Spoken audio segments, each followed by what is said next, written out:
شبیه پیشروش کردیه لرخصنا حرم کردستانی آنها خود اکریدن سر روان پاک روان کرد و کردستانی فرمکن.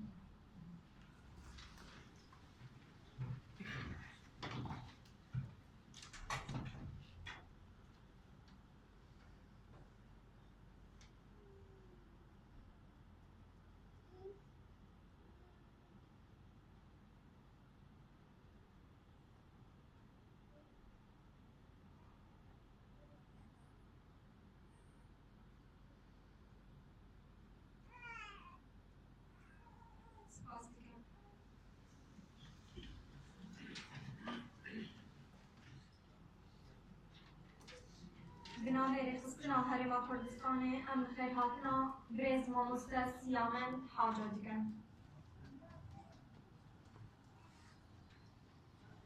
پیشروشا دلدستا بغیر جارو مستا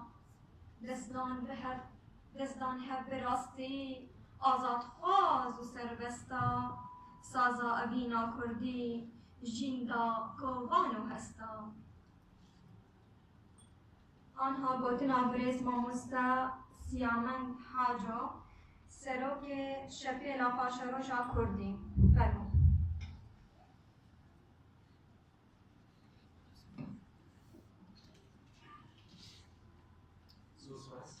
از پیشنهاد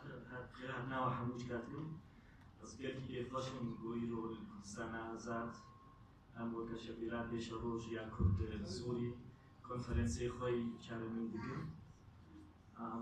راستی اجماع دیدی خوی اکرم و تعلیمی لخصنا کردستان عراقی کارکی باش کارکی ریکو پیکرنا دیبیرامن داری سال میده و از وقتیم کنفرانسی می سیمی چهو اجماع تعلیم دور وظهرون بیرو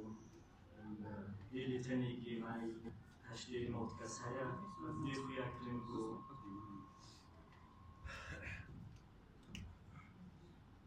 خودنامش سیاست کردستان سوری راستو انزانین کو ما وقت شبیه پیش روز یا کسوری درک اصلا دیدن جوخداش یکونا مش عتمو درک اگوت شبیه نامینی شبیه مش عتمو بو بس از هاتون هداری مدافع کردن بو بیبازا مش عتمو بردوانه و إثبات الرأسي وهم ببازا شيء مش عارفه ريكو بيك بين وهم سريع وناهيت رأسيس ناخذ من ذلك بأخذن فالخيمة ضنجة نخص 9 هذا كونفرنسية دوام لكن 10 خيراتنا وقتكم أستيقظ